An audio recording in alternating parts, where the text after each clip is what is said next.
Assalomu alaykum, hurmatli kuzatuvchilar. Men Raimov Abdujalol, Jizzax viloyati Yangiobod tumanidan Jamshid klinikasiga davolanishga keldim.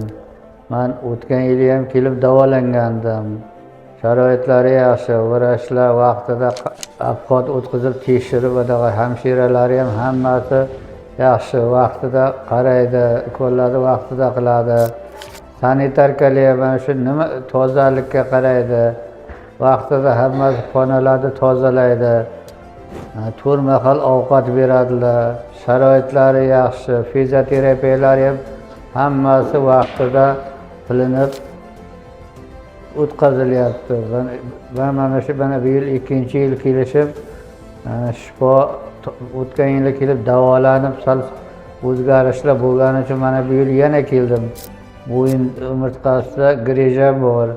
Mana qo'l yelkalarga og'riq beradi, lekin mana hozir davolanishda foydasi bo'lyapti.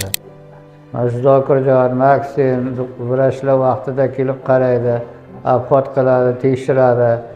Nima kamchiliklari bo'lsa uni qiladi.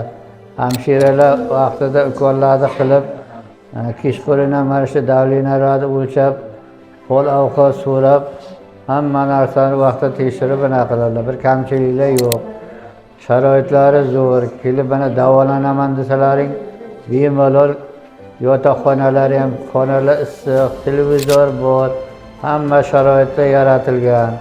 Bemalol kelib dam olsalaring bo'ladi.